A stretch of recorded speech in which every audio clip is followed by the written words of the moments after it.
Ouvir a Justiça de hoje, nós vamos falar sobre uma decisão inédita do Superior Tribunal de Justiça em relação à Lei Maria da Penha. O STJ decidiu ser possível a aplicação da Lei Maria da Penha na defesa da mulher trans. Nossos convidados, o juiz Fabiano Garcia Veronês, da 2ª Vara Criminal de Uberaba, e o promotor de Justiça do Ministério Público de Minas Gerais, Rafael Moreno, que também atua em Uberaba. Doutor Fabiano, como que o senhor viu essa decisão do STJ? Foi uma decisão bastante feliz, porque sempre havia muita divergência quanto à amplitude e quanto ao aspecto de abordagem da Lei Maria da Penha. O artigo 5º, que a gente fala que é o coração da Lei Maria da Penha, fala em mulher, e a redação dele fala: para efeitos dessa lei configura-se violência doméstica e familiar contra a mulher qualquer ação ou omissão baseada no gênero. E essa é a importância. Se a preponderância seria sobre o aspecto meramente biológico do sexo, apenas a mulher, ou se seria uma interpretação mais ampla com o gênero, que aborda um aspecto cultural e bem mais amplo, como a vítima da violência se sente. Como é uma ação afirmativa, eu não vejo nenhum problema, pelo contrário, achei que foi uma decisão que cria um precedente bastante interessante de ampliar o aspecto com relação ao cabimento das medidas protetivas ao trans, porque a própria decisão fala, que a mulher trans é uma mulher, e ela se vê como mulher, ela tem fama de mulher, e é assim que ela é vista pela sociedade. Doutor Rafael, e o senhor, o que diz sobre a incidência da Lei Maria da Penha na proteção da mulher trans? Carlos, eu acredito que, fazendo eco aqui as palavras do doutor Fabiano, a decisão foi muito feliz. A decisão parte de um pressuposto que é correto, que é o fato de que a mulher trans é uma mulher. Essa adjetivação trans, ela serve como uma afirmação também da condição dessa mulher. Então, o STJ, ao estender a aplicação para as mulheres trans, na verdade, está protegendo um grupo que é hipervulnerabilizado. Então, não só a mulher cis, por assim dizer, ela é vulnerabilizada por conta da questão do machismo estrutural, das questões culturais, a mulher trans é vítima 2 vezes. Então, o STJ, a meu ver, foi muito feliz na decisão, e é importante levar em consideração que não se trata aqui de uma analogia em mala partem, como a gente costuma dizer, ou seja, ninguém está fazendo nada para prejudicar o réu, algo nesse sentido, de forma alguma. Na verdade, o que se está entendendo é que o conceito de mulher abarca todos esses conceitos, como o doutor Fabiano falou aqui, o gênero mulher abarca todos esses conceitos, e esse ponto nós já evoluímos bastante. E eu acredito que daqui a 20 anos, 30 anos, isso vai ser o que a gente chama de não problema. Isso não vai caber mais discussão. Foi como a questão da diferença, anos atrás, que havia entre mulher casada e companheira. Isso já foi sepultado, essa discussão, essa distinção. Então, eu acredito que essa distinção entre mulher cis e mulher trans para o direito também será sepultada. Doutor Fabiano, qual que é o impacto dessa decisão do STJ na jurisprudência? Pensando que também há decisões, vamos dizer assim, que são favoráveis ao rigor ali. Mulher é o sexo biológico que tem que ser considerado. Qual é o impacto dessa decisão na jurisprudência? Como o doutor Rafael bem colocou, essa questão, geralmente o debate que a gente espera que não haja no futuro, desse não problema, como ele mesmo mencionou, porque nós não estamos nos prendendo apenas à questão do sexo biológico, mas ao gênero, a questão do sentimento, até porque se formos analisar a questão, eu falo que a violência doméstica ela é extremamente democrática, porque ela aborda todas as classes sociais. Não tem como a gente mencionar numa cidade se atinge determinado bairro ou outro. É claro que onde há uma vulnerabilidade social maior, ela tem um impacto maior. Se vamos pensar, uma mulher branca, ela é vítima de violência doméstica, ela é vitimada, ela tem uma dificuldade maior. Imagina uma mulher negra e ainda a mulher é pobre e negra, e a mulher trans, a dificuldade dela é muito maior. Então, não haveria sentido para atender um determinado segmento, até mesmo porque a lei é uma ação afirmativa que ela busca trabalhar a vulnerabilidade sob o aspecto do gênero. Eu tenho aqui, vale destacar, um trecho do voto do relator, o ministro Rogério Schietti Cruz. Ele disse o seguinte, abre aspas, este julgamento versa sobre a vulnerabilidade de uma categoria de seres humanos que não pode ser resumida à objetividade de uma ciência exata.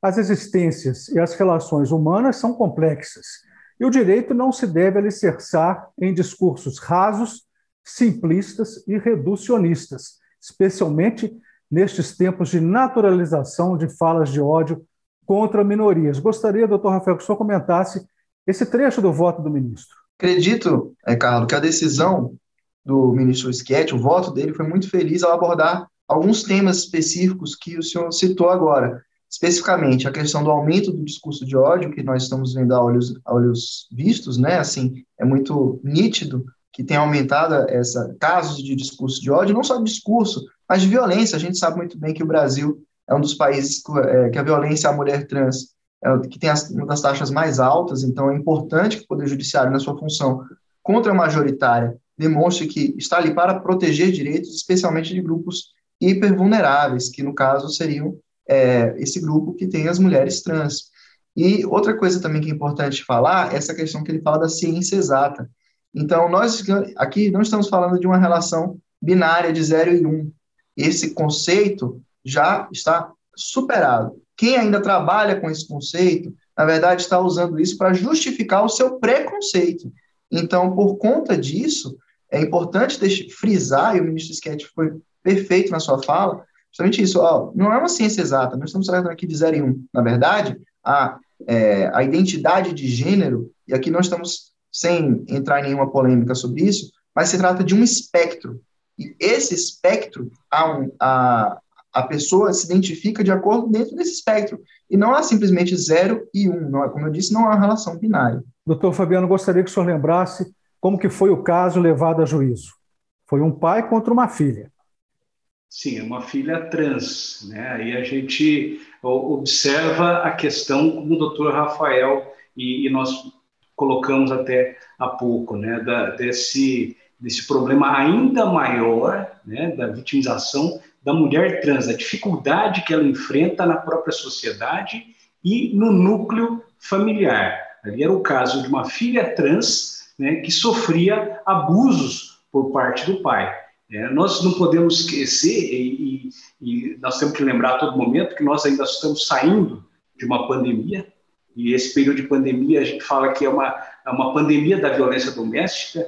Isso teve um ponto de chamar a atenção da sociedade, mas nós tivemos um ponto bastante preocupante, e eu alertava muito na questão do fechamento das escolas, porque nós perdemos um ponto importante de referência e que sabíamos que poderia acontecer, como nós temos notado, um aumento, no caso das crianças, né, do diagnóstico de violência pós-pandemia, porque nós tivemos um período que havia uma dificuldade de identificação dessa violência, né, de notificação dessa violência em razão do fechamento das escolas, né? E era uma situação que, como a violência contra a mulher ampliou de uma maneira geral, e a questão acabou sendo subnotificada no caso das crianças. Para se ter uma ideia, o Juízo Único de Violência Doméstica foi instituído em 2016. Então, nós pegamos os anos cheios ali a partir de 2017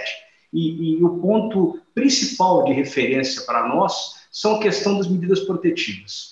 No ano de 2017, nós tivemos 447 aqui numerado. No ano de 2018, 445, quer dizer, ficou bastante equilibrado.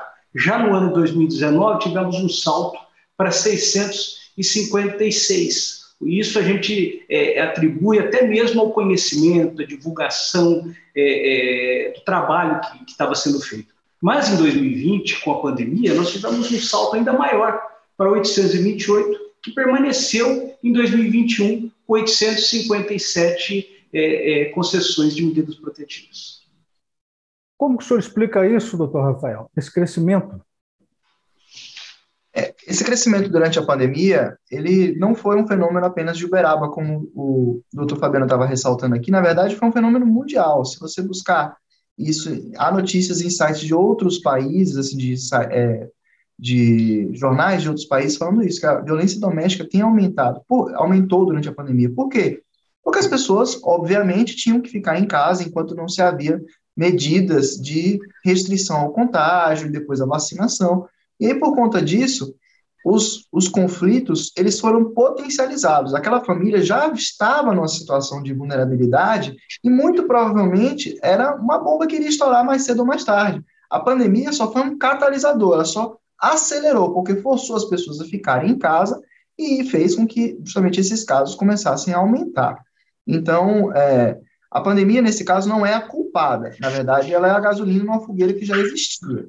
Então, nesse caso, e aí, por conta disso, nosso trabalho aumentou bastante. E isso levou, e o doutor Fabiano coordenando, junto com o Ministério Público, mas sob a coordenação do doutor Fabiano, o incremento da rede aqui em Uberaba. Pelo menos a gente pensou aqui, vamos fazer a nossa parte aqui. Então, nós rede chamamos... de proteção, né? Isso, contra exatamente. a violência doméstica. Mas nós vamos falar sobre a questão da rede no próximo bloco. Via Justiça faz agora um rápido intervalo. Voltamos em instantes.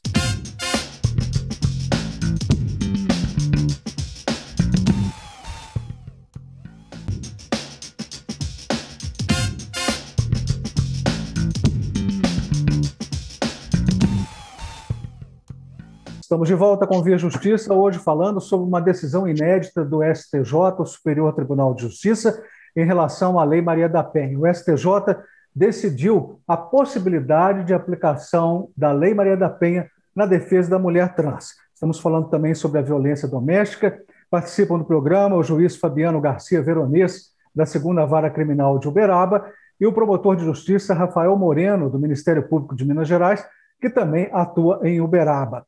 O senhor falava no final do bloco anterior, doutor Rafael, sobre a rede de proteção contra a violência doméstica. Gostaria que o senhor e o doutor Fabiano falassem como que está a implantação dessa rede de proteção nos demais municípios, especificamente aí em Uberaba. Doutor Fabiano. Aqui em Uberaba, nós fomos surpreendidos positivamente com a disposição da sociedade em abraçar o enfrentamento à violência doméstica. O doutor Rafael trabalhou com a gente de forma bastante atuante, fizemos muitas reuniões de forma virtual, inclusive, por conta das dificuldades em razão da pandemia, e é importante destacar nessa questão da rede, eu costumo dizer que o judiciário em si não vai conseguir resolver sozinho o problema, o judiciário com o Ministério Público resolver a questão da violência, porque nós vamos trabalhar sobre o aspecto punitivo, nossa obrigação, a questão da resposta rápida, mas como é uma questão social, uma questão cultural, decorrente inclusive do machismo, o patriarcado, o conservadorismo da sociedade, nós precisamos trabalhar a vítima, trabalhar o agressor. Então, são vários aspectos. Então, nós temos hoje um trabalho excepcional, por exemplo, da Polícia Militar, por meio da Patrulha de Proteção à Violência Doméstica, a CEAPA, que é o Programa Central de Acompanhamento de Alternativas Penais, que tem feito um trabalho excelente com o agressor. Hoje a gente tem feito isso por meio das medidas protetivas, encaminhado o agressor para cursos e tem tido uma resposta bastante positiva. A Polícia Civil, geralmente, no primeiro atendimento, a Defensoria Pública, juntamente com os núcleos de prática jurídica das universidades locais, a Associação Comercial, a Câmara de Dirigentes Logistas, o SENAI, o SEBRAE, porque nós precisamos criar condições materiais para essa mulher também ter condições de enfrentar a violência. Por isso, trabalhar a questão da qualificação, a inserção no mercado de trabalho, o próprio Poder Executivo Municipal, por meio do Centro Integrado da Mulher e a Coordenadoria de Políticas Públicas para as Mulheres. Nós temos visto também, por parte do Legislativo, leis locais incentivando, junto a empresas que recebem benefícios por parte do município, a contratar a vítima de violências. Então, eu falo que nós somos, na verdade, uma corrente, todos elos de uma grande corrente, sem preponderância, mas cada um com o seu papel, que é fundamental no enfrentamento dessa violência. Dentro da rede de proteção, doutor Rafael, considera-se a questão da oitiva da mulher agredida uma necessidade de uma transformação nessa oitiva, de ouvir a mulher agredida com mais cuidado num processo judicial? Sim, com certeza. Aqui, para explicar, né, para todo mundo, existem duas oitivas. Uma é feita justamente lá na delegacia, quando o fato acontece, a vítima vai para a delegacia. Aqui nós temos uma delegacia especializada da família, com duas delegadas muito engajadas, e isso é muito importante, até a questão de o acolhimento. Então, a delegacia já tem esse acolhimento para a mulher, para que ela não se sinta desprotegida, porque muitas mulheres deixam de denunciar ou de ir lá porque não sabem o que vai acontecer. O que vai acontecer se o meu companheiro, meu marido for preso ou ficar a ver navios? Então, o trabalho da rede já começa na delegacia. A delegacia já está em contato com o Centro Integrado da Mulher e com a Coordenadoria de Políticas Públicas para Mulheres, já para encaminhar essa mulher para os atendimentos sociológicos específicos, para incluir nos equipamentos municipais de apoio. Então, essa primeira etapa já é muito importante. Uma segunda etapa, que aí foi uma iniciativa do Dr. Fabiano, que eu achei muito boa, que foi fazer uma parceria com o Instituto daqui, o Instituto Daniel Franco, para que houvesse a oitiva da mulher longe do fórum. Porque o que acontece? As estruturas dos fóruns no Brasil, elas não estão preparadas para separar a mulher do agressor, muitas vezes, especialmente quando o agressor está solto. Quando o agressor está preso é um pouco diferente. Mas quando o agressor está solto, muitas vezes fica no mesmo corredor, ou familiares do agressor ficam ali no mesmo corredor, fazendo pressão. Infelizmente, os fóruns não são preparados. Então, essa possibilidade, e a pandemia, mais uma vez, é um catalisador, todas as audiências já eram remotas mesmo, então vamos fazer isso de uma forma diferente. Então, a mulher era acolhida nesse instituto, e ela era ouvida nesse instituto remotamente. Então, muitas vezes, a mulher tinha mais coragem de dizer o que aconteceu. Então, esse tipo de tratamento e essas ações que nós fizemos com a rede foram de suma importância para que a mulher se sentisse empoderada em não só denunciar, como pensar num projeto de vida sem esse agressor, que é justamente isso. A mulher precisa se emancipar dessa situação de submissão. Enquanto ela não se emancipa da situação de submissão, não adianta de nada. A gente só vai aqui, tanto o Ministério Público quanto o Poder Judiciário, a gente só vai apagar o incêndio e a situação vai voltar. Porque essa criminalidade da violência doméstica, ela não é uma criminalidade como outros crimes que a gente vê. A razão principal dela é sociológica. Então, não adianta a gente ficar apenas pensando na solução jurídica sem resolver o problema social. Aliás, doutor Fabiano, a violência doméstica ela não atinge só a mulher, não é isso? As crianças também sofrem, né? A família também sofre. Gostaria que o senhor falasse um pouquinho sobre isso. Esse é o grande problema, e foi uma opção do legislador, né? Na verdade, o fundamento constitucional é uma ação afirmativa, mas o fundamento constitucional está lá no 226, parágrafo 8º da Constituição Federal, que visa justamente a questão da proteção da família. Porque o preconceito contra a mulher, ela existe, e nós sabemos, reconhecemos, em todas as áreas, no trabalho, em diversos segmentos. A dificuldade da mulher acaba sendo maior em razão dessa cultura patriarcal, né? Agora, houve uma opção clara do legislador, no caso, e aí ele delimitou o aspecto de abrangência no artigo 5º, com relação à proteção da mulher no núcleo familiar, até porque a família é o núcleo da sociedade. E para isso é muito importante, e aí o papel da rede é fundamental, porque nós temos que trabalhar essa mulher para que ela tenha condições materiais de dizer não, porque é muito fácil, você precisa enfrentar. Ela precisa primeiro reconhecer que ela é vítima de violência. Eu costumo, nesse ponto, inclusive, lembrar uma série da Netflix, a Maid, e a gente observa um trecho dessa série em que ela conversa com uma assistente social e ela tem dificuldades diante de toda a violência que ela sofre. Ela saiu, abandonou o lar, fugiu da violência, mas ela entende que ela não é vítima de violência só pelo simples fato de não sofrer a agressão. A agressão física é uma das modalidades de violência contra a mulher. Então nós precisamos ali, hoje, trabalhar essa vítima, primeiro para que ela aceite, que ela admita, na verdade, que está sofrendo essa violência e que ela tenha condições de enfrentar.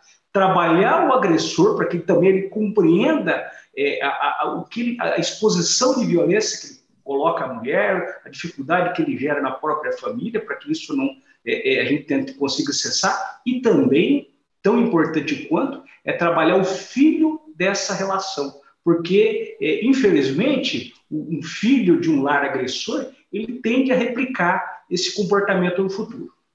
Doutor Rafael, o senhor falou aí da rede, a participação do Judiciário, do Ministério Público, da Defensoria Pública, e eu queria que o senhor dimensionasse a participação da sociedade civil neste enfrentamento dessa violência. Como eu havia dito anteriormente, né, o problema da violência doméstica ele é um problema de raízes sociológicas, e principalmente culturais e sociológicas. E diferente de outros crimes, que muitas vezes cada um tem uma razão específica, mas crimes patrimoniais têm determinada razão, crimes relacionados à saúde pública, como o tráfico de drogas, têm outra razão. Então, qual a importância da sociedade participar? É a sociedade entender que nós estamos num momento novo, um momento de reconhecer que isso é um problema. Então, cabe à sociedade primeiro reconhecer o seu machismo estrutural. E aí o que acontece? Quando se trata de uma estrutura, é difícil que a gente consiga modificar essa estrutura do dia para a noite. A necessidade de se trabalhar toda a coletividade para que ela entenda que isso é um problema e que isso precisa ser solucionado. Por quê? Porque quando se trata de estrutura, os comportamentos são naturalizados. Então, nesse trabalho com o agressor, inclusive, uma das palestras do CEAPA, que é o centro que cuida, onde são encaminhados alguns agressores para trabalhar esse agressor, eles não entendem, nessa conversa que a gente teve lá, eles não entendem qual é o problema. É isso que é difícil de explicar. Eles não conseguem entender que eles não têm o direito de xingar a esposa, que eles não têm o direito... Naturalizou, né? Exato. Isso que você está falando aí. Exatamente. Então, como se trata de uma estrutura, o comportamento é tão arraigado que ele passa a ser automático. Então, ele acha que ele pode fazer isso. Então, se não vier a sociedade se conscientizar e explicar para essa pessoa, não adianta simplesmente colocar o agressor na cadeia, porque isso é um ciclo. Se a gente não consegue explicar que nós temos que respeitar os direitos e tratar a mulher não como coisa, mas como um indivíduo sujeito de direitos, esse ciclo não vai ser quebrado. Então, por isso também que é importante incluir na rede o trabalho com o agressor. Nós estamos chegando ao final do programa, vamos partir para as considerações finais. Doutor Fabiano, o senhor.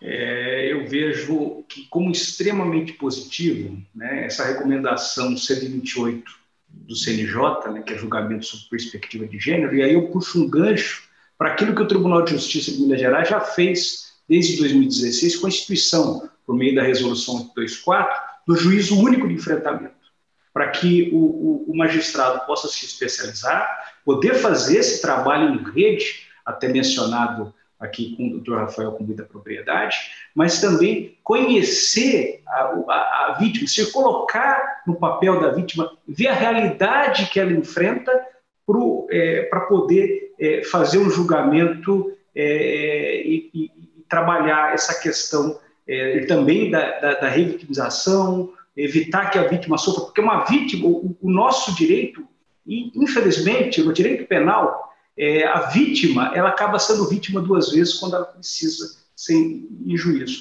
E a primeira lei que eu vejo é necessário, claro, garantir toda a segurança, todos os direitos ao réu, mas também é muito importante ter um olhar para a vítima. E eu vejo na Lei Maria da Penha e nesse trabalho do CNJ, por meio dessa recomendação 128, um olhar especial para a vítima, para que ela não seja revitimizada.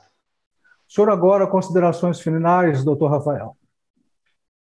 Eu começo citando aqui um colega aposentado, promotor de justiça de Ribeirão Preto, Marcelo Goulart, fala o seguinte: nós não somos burocratas, nós somos agentes de transformação social. Ele se refere ao Ministério Público, mas eu acredito que isso também está aplicado ao Poder Judiciário, porque isso é uma obrigação constitucional. O desenvolvimento da sociedade é uma obrigação constitucional, está entre os objetivos fundamentais da República. E o que cabe nesse desenvolvimento é entender justamente que estamos num momento novo, um momento de reconhecer os problemas estruturais da sociedade e enfrentá-los. E outra coisa, não existem soluções simples para problemas complexos. O problema é complexo. Então, as soluções são complexas, são trabalhosas, não há mágica, temos que fazer um trabalho de formiguinha, e nós somos apenas alguns dos atores aqui nesse trabalho. É ouvir a vítima, entender a vítima, que é a principal prejudicada dessa questão. Muito obrigado aos senhores pelas participações. Nós conversamos com o juiz Fabiano Garcia Veronês, de Uberaba, e com o promotor de justiça Rafael Moreno, também de Uberaba. Anote aí o nosso endereço para contato, viajustiça@amages.com.br. Não se esqueça de nos acompanhar também pelas redes sociais da Amages. Obrigado pela audiência. Até o nosso próximo encontro.